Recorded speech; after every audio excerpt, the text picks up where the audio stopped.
the song The New York Volunteer, the subject is fighting for the Union Army in the North and asking the soldiers to defend the country.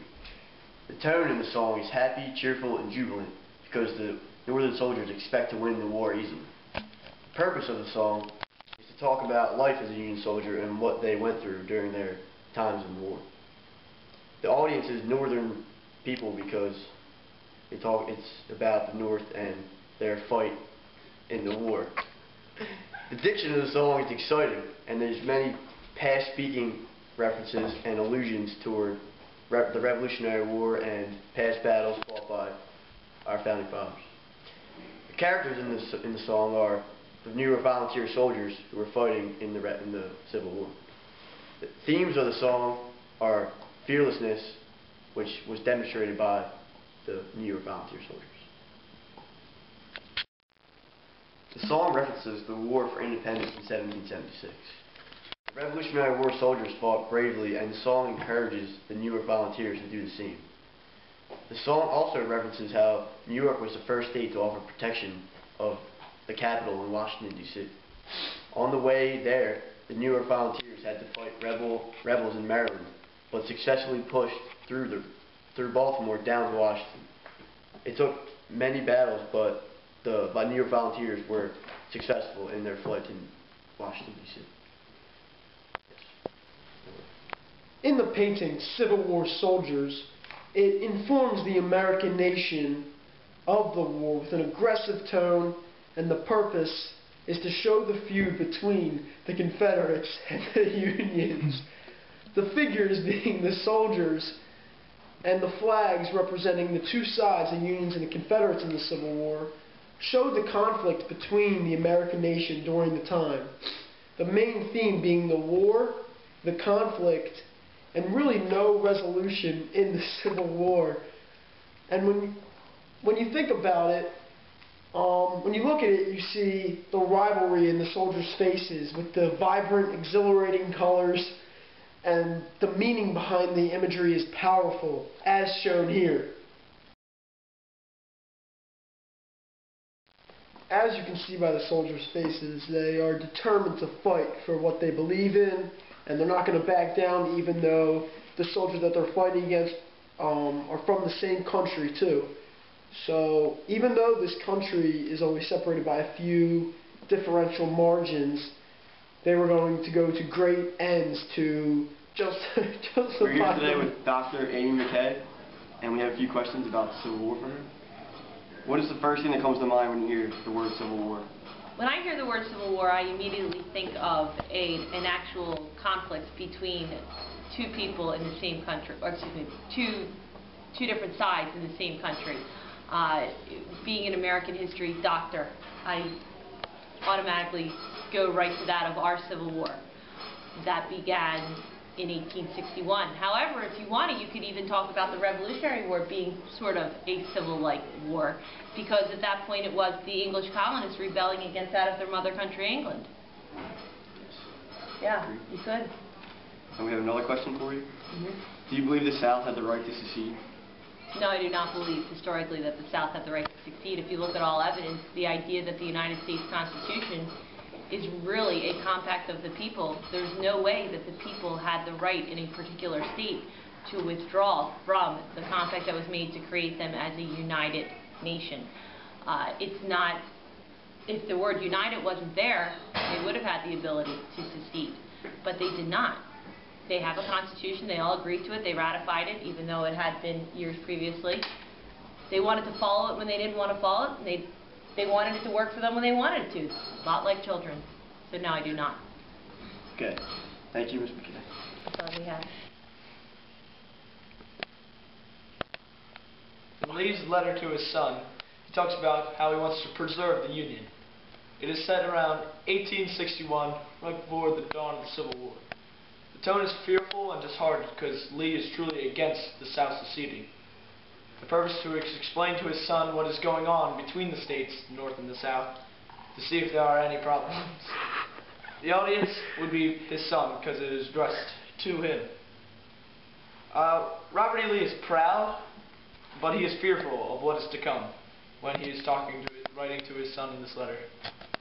He describes secession as states as going against what they all agree to in the Constitution, and that he believes it is wrong.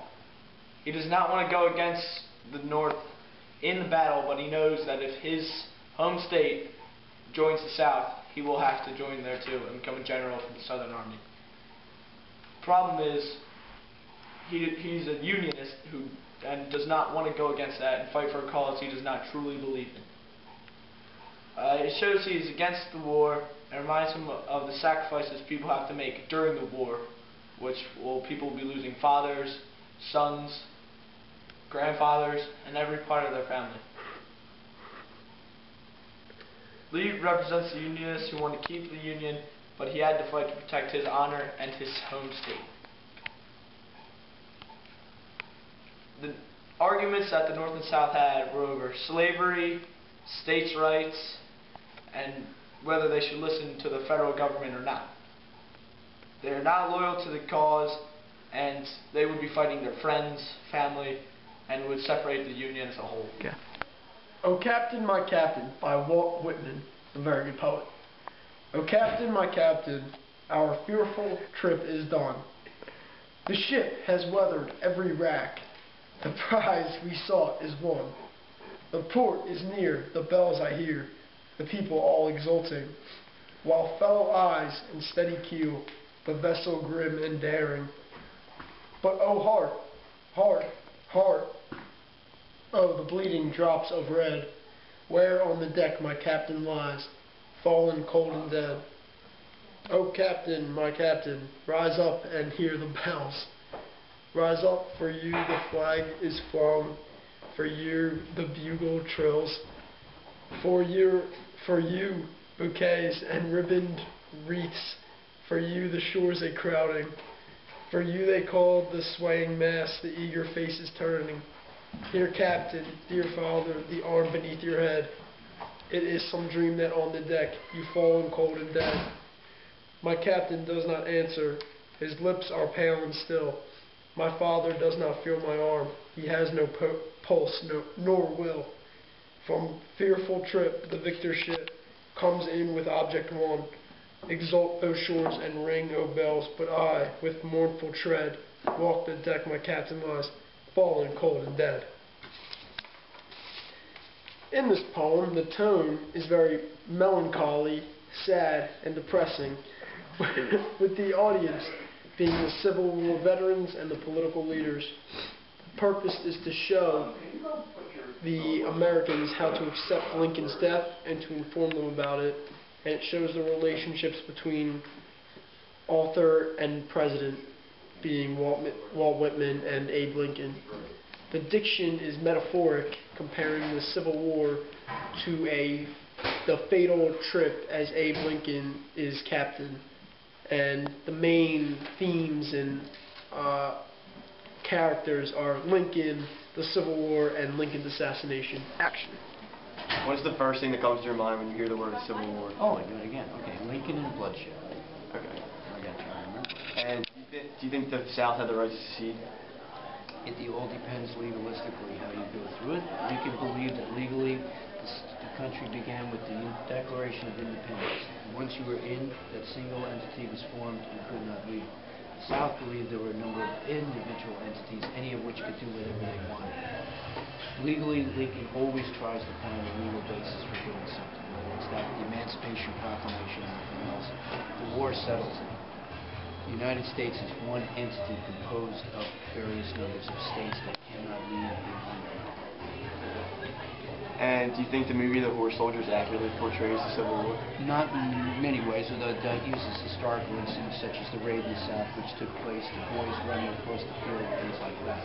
But in the scene where the Southerners charge into the mouth of the cannons, and even Wayne turns away because he just doesn't want to watch it anymore, and then the Southerner with the one arm is friends with Holden the doctor, it shows that ambivalence, that people who were friends and who really liked and respected each other were busy creating mayhem for each other for all those years. Ford was always somebody who had, while he liked freedom, had a feeling for the South as a lost way of life. The other interesting little tidbit is the lady who plays the maid was Althea Gibson, who was the first black woman ever to win the U.S. Open title in tennis. Thank you.